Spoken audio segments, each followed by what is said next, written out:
ఓం స్థాపకాయ చ ధర్మస్య సర్వధర్మస్వరూపిణే అవతార వరిష్ఠాయ రామకృష్ణాయ తే నమః. జననీం శారదాం దేవీం రామకృష్ణం జగద్గురుం పాదపద్మే తయోశ్రిత్వా ప్రణమామి ముహుర్ముహుః. నమః శ్రీయతిరాజాయ వివేకానందసూరయే సచ్చిత్సుఖస్వరూపాయ స్వామినే తాపహారిణే. గురుర్బ్రహ్మా గురుర్విష్ణుః గురుర్దేవో మహేశ్వరః గురు సాక్షాత్ పరం బ్రహ్మ తస్మై శ్రీ గురవే నమః. శ్రీమద్ రామాయణం 11వ సర్గలోని అంశాలను పరిశీలిద్దాం. మంత్రి మరియు రథసారథి అయిన సుమంత్రుడు దశరథ మహారాజుతో ఇలా అన్నాడట. ఓ రాజా, మహర్షులలో శ్రేష్ఠుడు, పూజ్యుడు, సర్వసమర్థుడు అయిన సనత్కుమార మహర్షి కృతయుగంలో ఈ కథను తెలిపి ఉన్నాడు. ఓ రాజేంద్ర, ఇది మీకెంతో హితాన్ని కలిగించేది. ఇప్పుడు మీతో చెప్తాను వినండి అంటూ ఇలా చెప్పాడట. ఇక్ష్వాకు మహారాజ వంశంలో దశరథుడు అనే పేరుగల ఒక మహాపురుషుడు ఉదయిస్తాడు. అతడు పరమ ధార్మికుడై సర్వ శుభలక్షణాలతో సత్యసంధుడిగా ప్రసిద్ధి వహిస్తాడు. అంగరాజైన ధర్మరథునితో అతడికి స్నేహం ఏర్పడుతుంది. దశరథునికి శాంత అనే కూతురు కలుగుతుంది. ఆమెను అంగరాజైన ధర్మరథుని కుమారుడైన రోమపాదుడు దత్తత తీసుకుంటాడు. కొంతకాలం పిమ్మట రోమపాదుడి దగ్గరికి సుప్రసిద్ధుడైన దశరథ మహారాజు వెళ్తాడు. అతడు రోమపాదుడితో, ఓ ధర్మాత్ముడా, నాకు పుత్ర సంతానం లేదు. నాకు పుత్రప్రాప్తి కలిగించడానికి వంశాభివృద్ధి కోసం శాంత భర్త అయిన ఋష్యశృంగుణ్ణి మీ పర్మిషన్తో నా కోసం యజ్ఞం చేయించడానికి తీసుకువెళ్తాను అంటూ రోమపాదుణ్ణి అడుగుతాడు. దశరథ మహారాజు వాక్యాలు విన్న ఉదార గుణం గల రోమపాదుడు మనస్సులోనే తర్కించుకుని దశరథుడికి పుత్రప్రాప్తికై పుత్రకామేష్టి యజ్ఞాన్ని నిర్వహించగల సమర్థుడైన ఋష్యశృంగుణ్ణి ఆయన దగ్గరికి పంపిస్తాడు. అంతటా ఆ మహారాజు ఆ విప్రవత్తముని ఋష్యశృంగుని సహాయంతో యజ్ఞాన్ని నిర్వహించి తన కోరికను ఈడేర్చుకుంటాడు. ఆయనకు అమిత పరాక్రమశాలురైన 4 కుమారులు కలుగుతారు. వారు వంశప్రతిష్టని ఇనుమడింపచేస్తారు. అన్ని లోకాల్లోనూ వారు ఖ్యాతి వహిస్తారు అంటూ చెప్పి ఉన్నాడు. కాబట్టి ఓ సర్వోత్తమ మహారాజా, మీరు పుత్రార్థి అయి పురోహితుల ద్వారా కాకుండా స్వయంగా మీరే సపరివారంతో వాహనాలతో వెళ్లి పూజ్యుడైన ఋష్యశృంగ మహర్షిని సాదరంగా ఆహ్వానించి తీసుకురండి అని చెప్పాడట సుమంత్రుడు. సుమంత్రుడు చెప్పిన ఈ కథ విని వశిష్ఠుడి అనుమతిని తీసుకుని దశరథ మహారాజు రాణులతోనూ మంత్రులతోనూ కూడి ఋష్యశృంగుడున్న రోమపాద నగరానికి బయలుదేరాడు. అక్కడ రోమపాదునికి సమీపంలో కూర్చుని ఉన్న ద్విజోత్తముడు, విభండకుని కుమారుడు, అగ్నివలే తేజశాలి అయిన ఋష్యశృంగుణ్ణి చూశాడు. అక్కడ రోమపాదుడి సత్కారాలను కొంతకాలం పొందిన పిదప దశరథ మహారాజు ఆయనతో ఇలా అన్నాడట.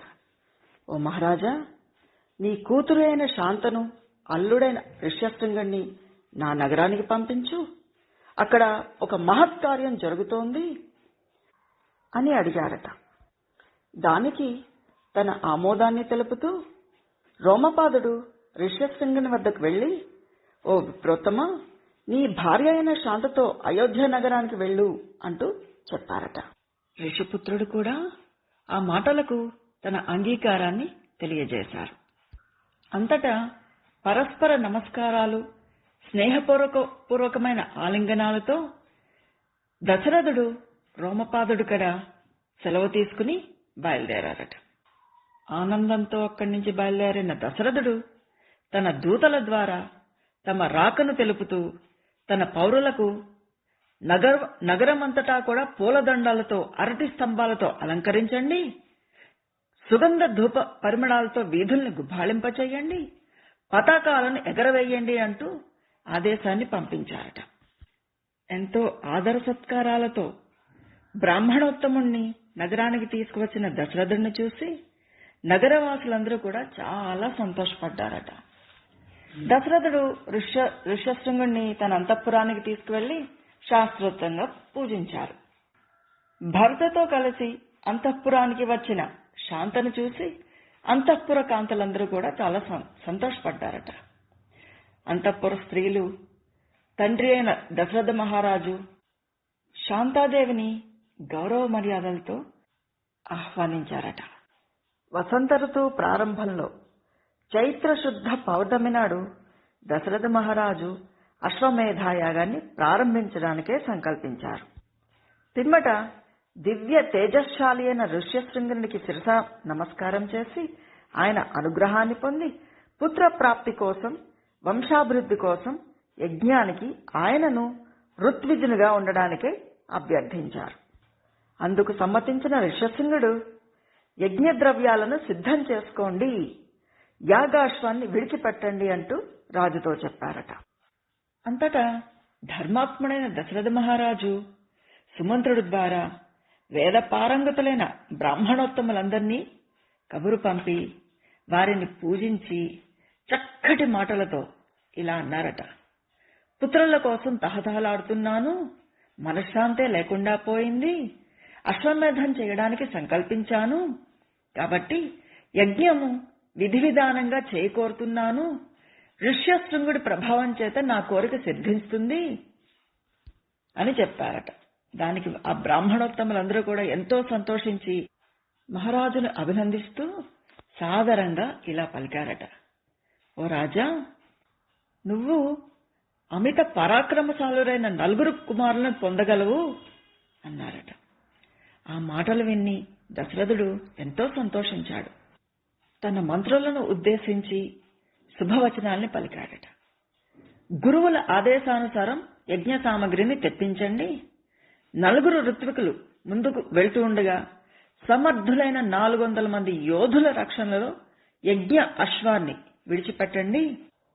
యజ్ఞభూమిని సిద్ధం చేసి శాస్త్రోక్తంగా విఘ్న నివారణ కోసం శాంతి కర్మలు జరిపించండి. బ్రహ్మరాక్షసులు యజ్ఞంలో దోషాలను వెదుకుతూ యజ్ఞాన్ని భంగపరచడానికి ప్రయత్నిస్తారు. నేను సంకల్పించిన ఈ అశ్వమేధయాగం ఎలాంటి దోషాలు లేకుండా యథావిధిగా పరిసమాప్తమయ్యేట్టు చూడాల్సిన బాధ్యత మీది, దానికి మీరు చక్కటి సమర్థులు అంటూ వారిని ఎంకరేజ్ చేస్తూనే బాధ్యతను అప్పచెప్పాడు దశరథ మహారాజు. 13వ సర్గలోని అంశాలను పరిశీలిద్దాం. యజ్ఞాశ్వాన్ని వదిలిన 1 సంవత్సరం తర్వాత మళ్లీ వసంత ఋతువు ప్రారంభమైంది. అంతవరకు యజ్ఞానికి ముందు నిర్వర్తించాల్సిన విధులన్నిటినీ పూర్తి చేసి దశరథుడు యజ్ఞం చేయడాని కోసం యాగశాలలో ప్రవేశించాడు. అతిథి దేవోభవ మన భారతీయ సంస్కృతి. అతిథులందరికీ ఏ లోటు రానియకుండా అన్ని వర్ణాల వారికి తగిన విధంగా ఆదర సత్కారాలు చేయడానికి ఎంతో ముందు నుంచి ఏర్పాట్లు చేయించడం మొదలుపెట్టారు. దీనికోసమై దశరథ మహారాజు వశిష్ఠ మహర్షికి అభివాదం చేసి ఎంతో గౌరవప్రదమైన పలుకులతో ఆయనతో ఇలా అన్నారట. ఓ బ్రహ్మర్షి, మాకు సంతానం ప్రసాదించేటి ఈ యజ్ఞాన్ని విద్యుక్తంగా నిర్వహింపచేయండి. రాక్షసులచే విఘ్నాలు కలగకుండా ఎలాంటి లోపము లేకుండా చూడండి. పూజ్యులైన మీరు మా శ్రేయోభిలాషులు, ఋషితత్తములు, పరమ గురువులు కాబట్టి ఈ యజ్ఞ నిర్వహణ భారమంతా కూడా మీదే అని చెప్పారు. దానికి వశిష్ఠ మహర్షి అంగీకరించి వివిధ కార్య నిర్వహణలలో కళలలోనూ అనుభవజ్ఞులైన వారందరినీ కూడా పిలిచి యజ్ఞవాటిక మరియు అతిథి గృహాల నిర్మాణం కోసం ఇటుకల తయారీ వారిని, వడ్రంగులను, మట్టి పని వారిని, అలాగే వంట చేసేవారిని, బావులు తవ్వేవారిని, శిల్పులను, చిత్రకారులను, నర్తకులను మొదలైన వారందరినీ రావించి వారి వారి పనులను వారికి అప్పగించారు. వారందరితో వశిష్ఠ మహర్షి ఇలా అన్నారు: అన్ని వర్గాల వారిని ఏ మాత్రం అనాదరము చూపకుండా మర్యాదగా వారికి భోజన సత్కారాలు చేయండి. ఎవరిని కూడా కామక్రోధాలకు లోనై చిన్నబుచ్చకండి. అందరినీ ధనంతో, మృష్టాన్న భోజనంతో తృప్తిపరచాలి. ఈ పనులన్నీ మీరందరూ నిండు మనసుతో, ప్రేమతో ఆచరించండి అంటూ వారిని గైడ్ చేశారు. వశిష్ఠ మహర్షుల వారి ఈ అతిథి సత్కారాల సూచనలు ఖచ్చితంగా గమనించదగ్గవి. ఇష్టాయిష్టాలను పక్కన పెట్టి అందరినీ సమానంగా ఆదరించడమే నిజమైన భగవత్ సేవ అని మనకిక్కడ తెలియవస్తోంది. యజ్ఞానికి సంబంధించిన పనులు నిర్వహించడి శిల్పకారాదులు మొదలైన వారందరూ కూడా అప్పటి వరకు తాము పూర్తి చేసిన కార్యాలను గురించి వశిష్ఠ మహర్షికి నివేదించినప్పుడు ఆయన అత్యంత సంతృప్తుడై వారితో ఇలా అన్నారట: ఎవ్వరికైనా ఏదైనా ఇచ్చేప్పుడు అనాదరాన్ని చూపకూడదు, పరిహాసం చేయకూడదు. చులకన భావంతో చేసిన దానము వలన దాతకు హాని కలుగుతుంది, ఇందులో సందేహమే లేదు అని స్పష్టంగా చెప్పారట. పిమ్మట వశిష్ఠ మహర్షి సుమంత్రుణ్ణి పిలిచి, సత్యసంధుడు, మహాపురుషుడు, మిథిలాధిపతి అయిన జనక మహారాజును స్వయంగా వెళ్లి సగౌరవంగా ఆహ్వానించండి. అలాగే రాజుగారికి అప్పమిత్రుడైన కాశీరాజును, రాజుగారి మామయ్య అయిన కేకయ్య రాజును, ఆయన పుత్రుణ్ణి, పూజ్యుడు, గొప్ప కీర్తి ప్రతిష్టలు కలవాడు, సత్పురుషుడు, దశరథునికి మిత్రుడు, అంగదేశాధిపతి అయిన రోమపాదుణ్ణి స్వయంగా సాదరంగా ఆహ్వానింపుము అంటూ ఆదేశించారు. ఇంకా ఈ భూమండలంలో దశరథుడికి మిత్రులైన రాజులందరినీ కూడా సపరివార సమేతంగా వచ్చేట్లు వీలైనంత తొందరగా ఆహ్వానించమని ఆదేశించారు. యజ్ఞాశ్వాన్ని విడిచిపెట్టిన తర్వాత అది 1 సంవత్సర కాలానికి తిరిగి వచ్చింది. అనంతరం సరయూ నదికి ఉత్తర తీరాన రాజు యజ్ఞాన్ని ప్రారంభించారు. ఋష్యశృంగుణ్ణి ప్రధాన ఋత్విజునిగా చేసుకుని బ్రహ్మస్థానంలో ఆయన్ను ఆసీనులుగా ఉంచి ఆయన పర్యవేక్షణలో ద్విజోత్తములు ప్రజ్ఞాశాలి అయిన దశరథుని అశ్వమేధయాగానికి సంబంధించిన కార్యక్రమాలను ప్రారంభించారు. ఆ యజ్ఞ కార్యాల్లో ఏ హోమము విడిచిపెట్టబడలేదు. ఒక హోమానికి మారుగా ఇంకొక హోమము జరగలేదు. హోమ ప్రక్రియలో ఎలాంటి లొసుగులు దొల్లలేదు. హోమాధికము అంతా కూడా మంత్రపూర్వకంగా నిర్విఘ్నంగా ఆచరించబడింది. ఈ యజ్ఞం జరిగినంత కాలము అక్కడ ఆకలి దప్పులతో బాధపడిన వారే లేరు. ప్రతి బ్రాహ్మణుడు విద్వాంసుడే. ప్రతి బ్రాహ్మణుడు వందల కొద్దీ శిష్యులు, అనుచరులను కలిగి ఉన్నారు. బ్రాహ్మణులు మొదలుకొని అన్ని వర్ణాల వారు తృప్తిగా భుజించారు. ఆ మహారాజు గారి యజ్ఞాన్ని చూడ్డానికై వివిధ ప్రదేశాల నుంచి వచ్చిన స్త్రీ పురుషులు అందరికీ షడ్రసోపేతమైన భోజనాలు ఏర్పాటు చేయబడ్డాయి. మధురమైన భోజన పదార్థాలు, అపూర్వమైన అతిథి మర్యాదలు మమ్మల్ని ఎంతగానో తృప్తిపరిచాయి. మీకు శుభమగుగాక అంటూ బ్రాహ్మణోత్తములు చేసిన ప్రశంసా వచనాలు దశరథుడికి ఆనందాన్ని కలిగించాయి. దశరథ మహారాజు ఆచరిస్తున్న యజ్ఞంలో యజ్ఞ నిర్వహణ దక్షులైన బ్రాహ్మణులు శాస్త్రోక్తంగా అగ్నివేదికని నిర్మించారు. అశ్వమేధాయాగంలోని ఈ హోమవేదిక 18 వరుసలు కలిగి గరుడాకృతిలో నిర్మించబడింది.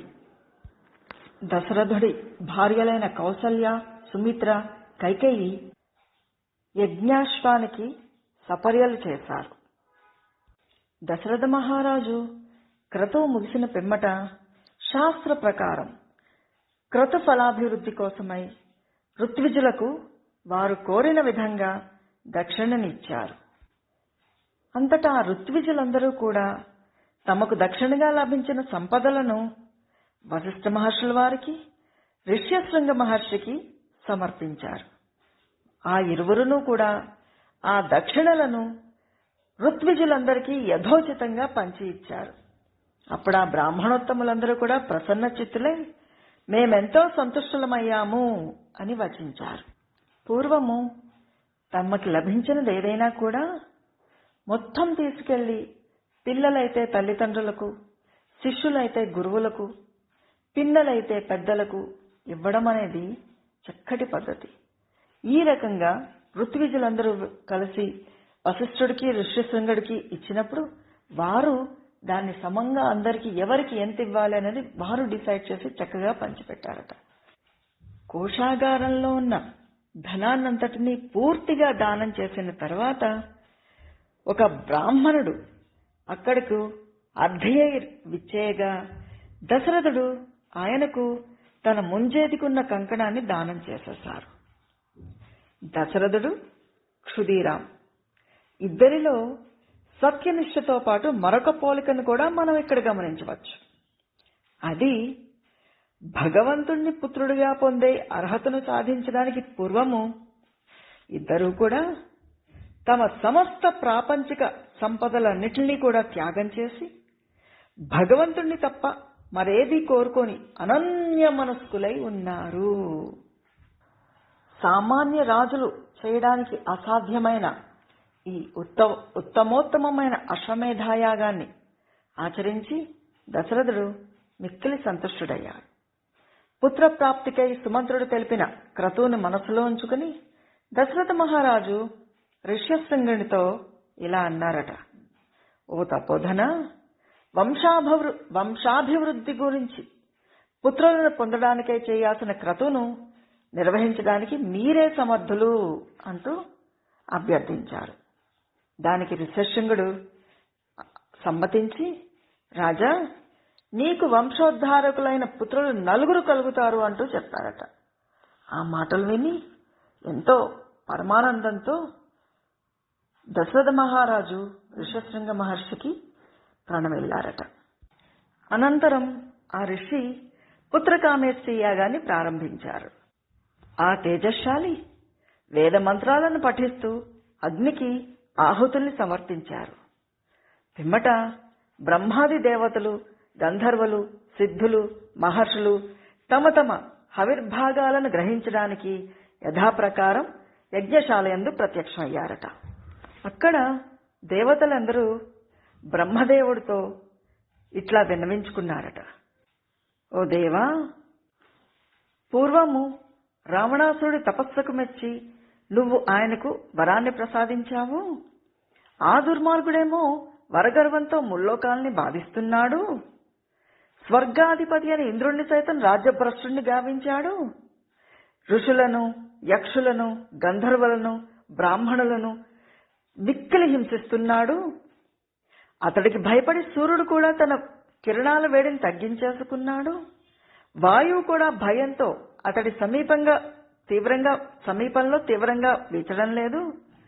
సముద్రుడు కూడా భయంతో చలించడం మానేశాడు. ఓ మహాత్మా, కాబట్టి వానిని హతమార్చడానికి కావలసిన ఉపాయాన్ని మీరే ఆలోచించి చెప్పండి అంటూ దేవతలందరూ ప్రార్థించారంట. కొందరు తితీక్ష అనేది లేకుండా ప్రకృతి ధర్మాలను నిరసిస్తూ ఎండాకాలంలో ఎండలు కాయకూడదు, వర్షాకాలం వర్షాలు పడకూడదు, శీతాకాలం చలి ఉండకూడదు అంటూ స్వార్థపూరితంగా విరుద్ధంగా కోరుకోవడం అనేది అసలు ప్రవృత్తేమో. ఒకసారి ఆలోచిద్దాం. దేవతలు తనని ఇట్లా ప్రార్థింపగా బ్రహ్మదేవుడు కొంతసేపు ఆలోచించి వారితో ఆ దుర్మార్గుణ్ణి చంపడానికి ఒక ఉపాయం ఉంది. ఆ రావణాసురుడు వరాన్ని కోరే సమయంలో మనుష్యుల మీద అతడికి గల చులకన భావనతో వారి వల్ల చావు లేకుండా ఉండేట్లు అడగలేదు.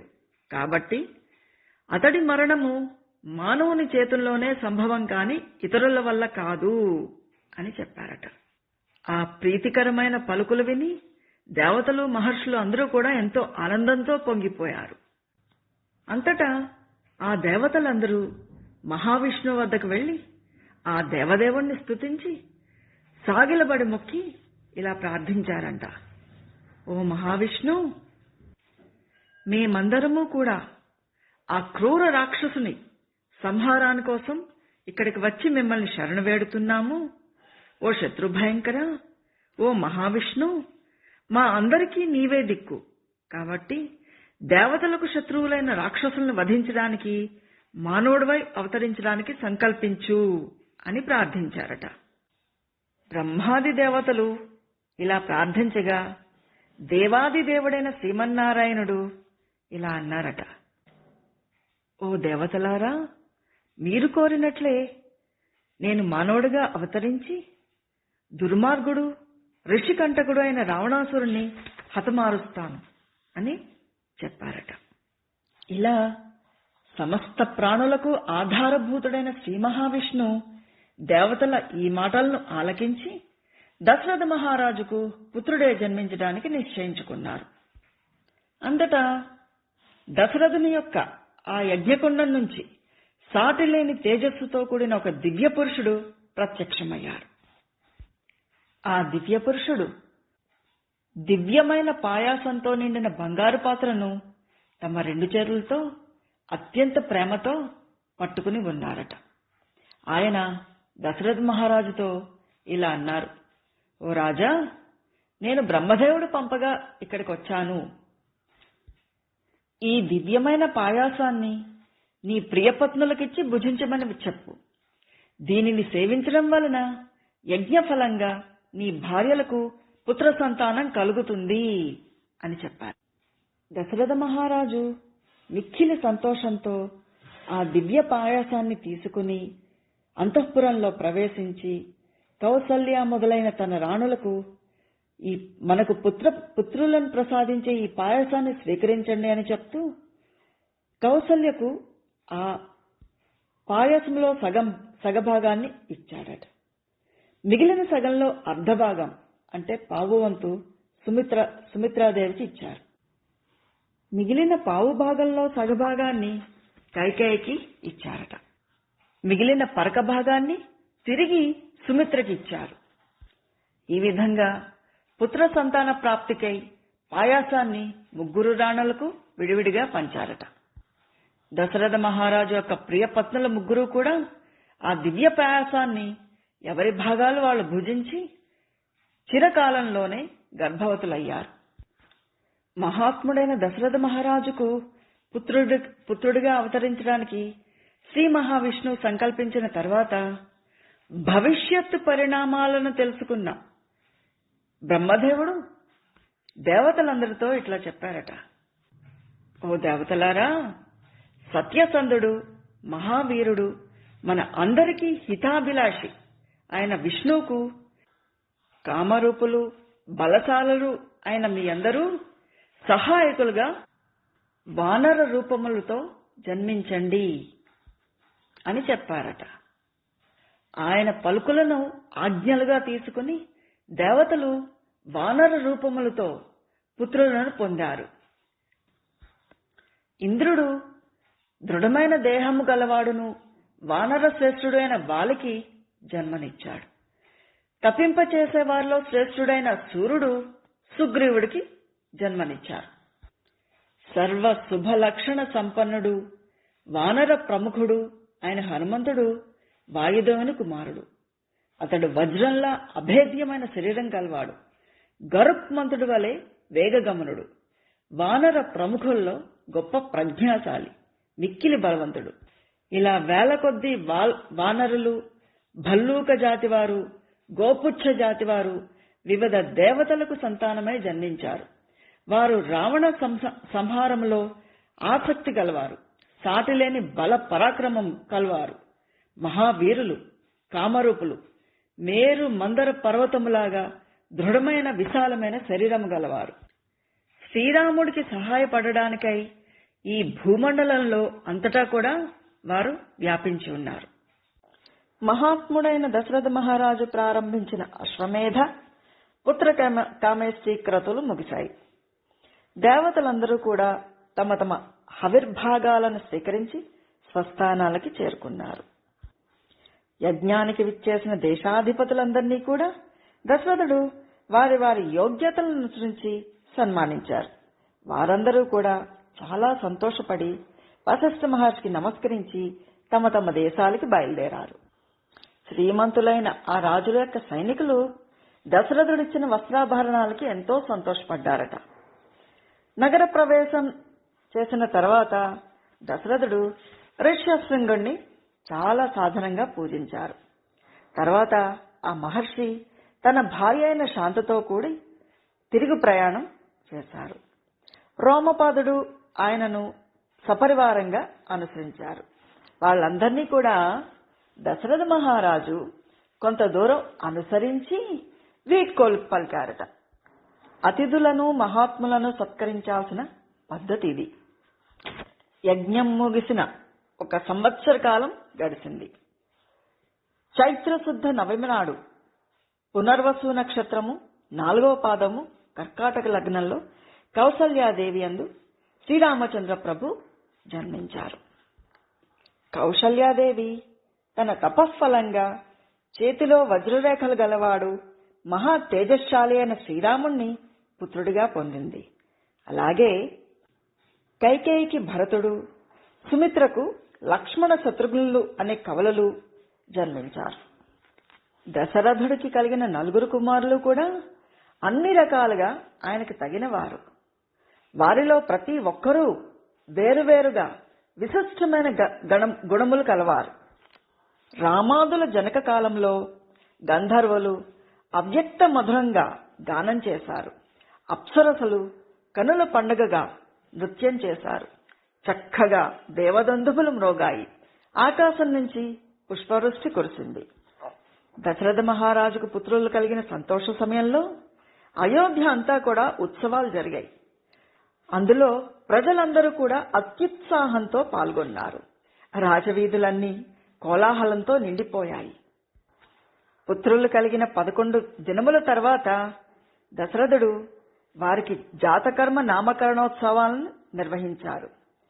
కుల పురోహితుడైన వశిష్ఠుడు ఉత్తమ గుణాలు గల కౌసల్యానందనుడికి రాముడు అని, కైకేయీసుతుడికి భరతుడు అని, సుమిత్రాపుత్రులకు లక్ష్మణుడు శత్రుఘ్నుడు అని నామకరణం చేశారు.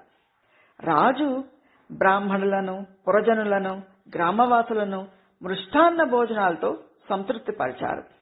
బ్రాహ్మణోత్తములకు బహువిధాలైన రత్నాలని పుష్కలంగా బహుకరించారు.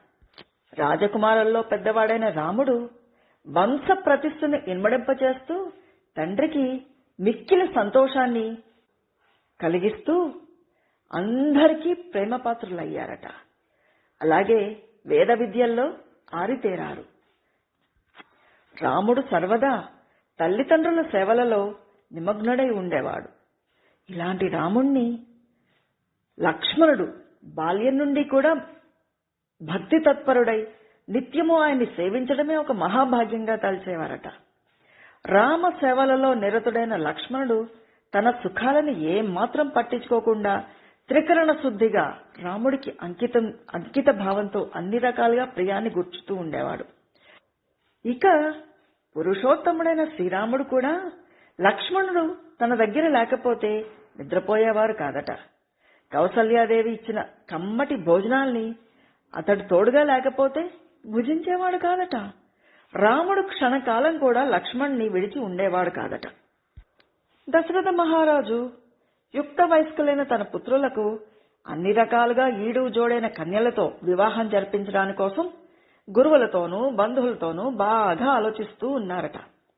అదే సమయంలో రాజును దర్శింపగోరిన వాడై విశ్వామిత్ర మహర్షి ద్వారపాలకులతో, నేను గాదిరాజు కుమారుడను, కుశికుని వంశస్థుడను, నా పేరు విశ్వామిత్రుడు, నా రాకను మీ రాజుగారికి వెంటనే తెలుపుడు అని పలికారట.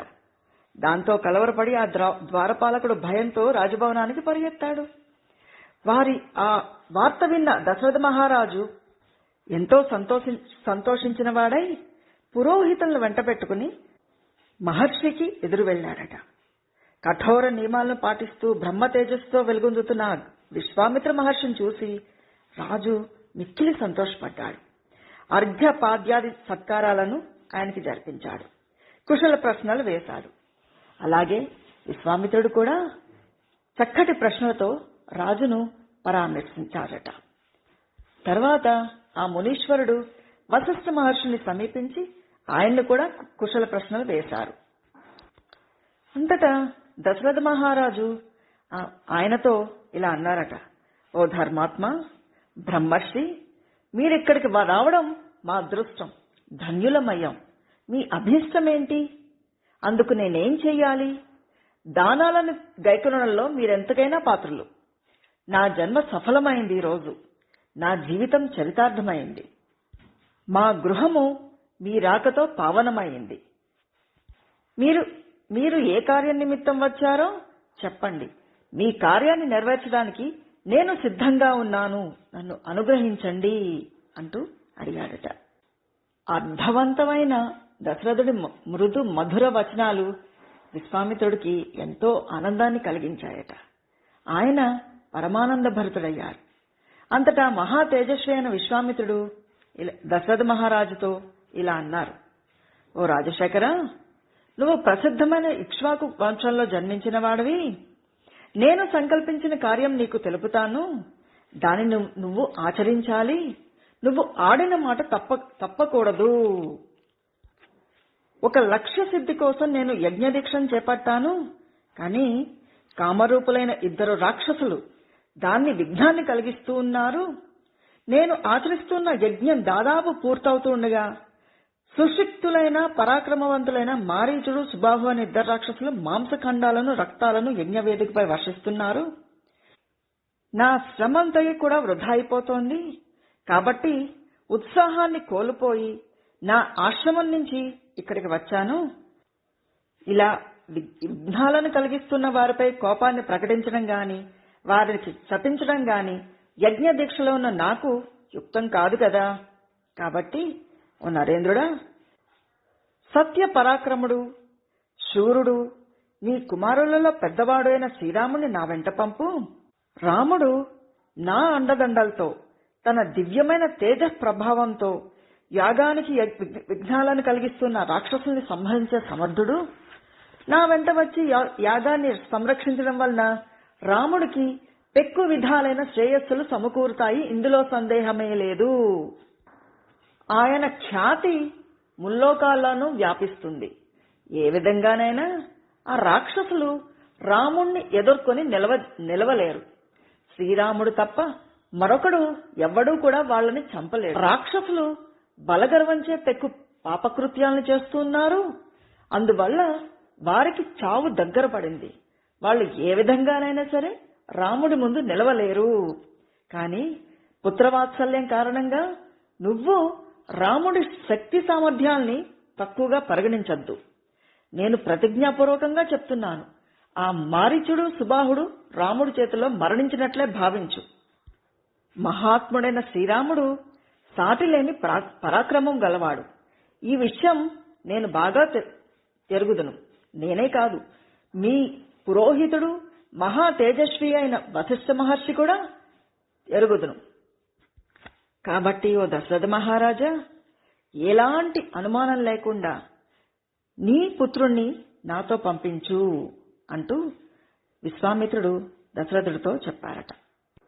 అంతటా దశరథ మహారాజు విశ్వామిత్రుడు పలికిన పలుకులను విని తీవ్రమైన శోకానికి గురై భయంతో కృంగిపోయాడట. దశరథుడి హృదయము, మనస్సు మిక్కిలి కలిసివేసినట్లు అయిపోయింది.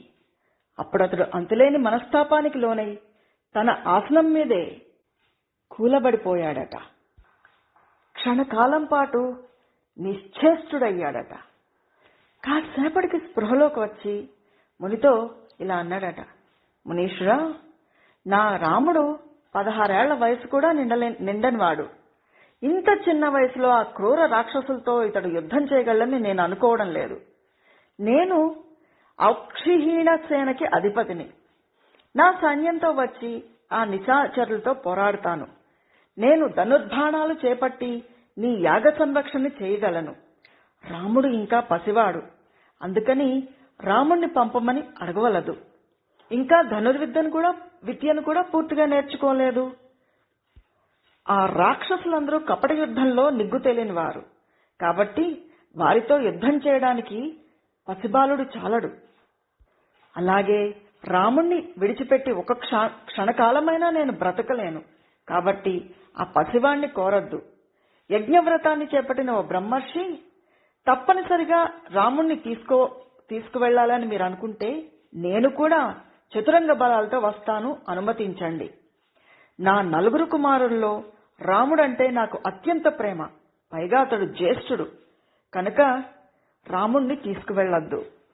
కాని మునీశ్వరా, ఆ రాక్షసులెవరు? వారి పరాక్రమం ఏంటి? వారు ఎవరి పుత్రులు? ఆ ఆకారాలు ఎలాంటివి? ఓ బ్రహ్మర్షి, కపట యుద్ధంలో దిట్టలైన ఆ రాక్షసులను నేను గాని నా సేనలు గాని రాముడు గాని ఎట్లా ఎదుర్కోగలం?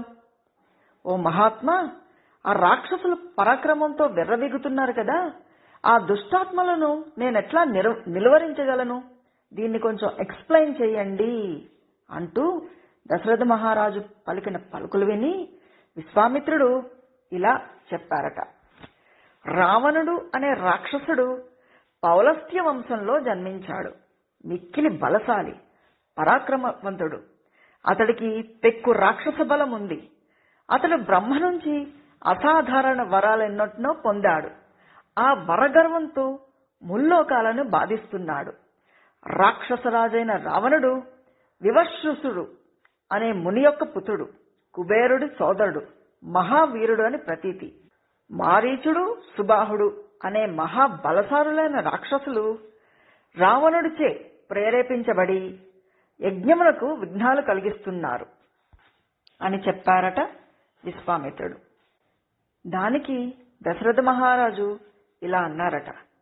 దేవతలు, దానవులు, గంధర్వులు, యక్షులు, గరుత్మంతుడు, నాగులు వీరెవ్వరూ కూడా యుద్ధంలో రావణుణ్ణి ఎదుర్కోలేరు.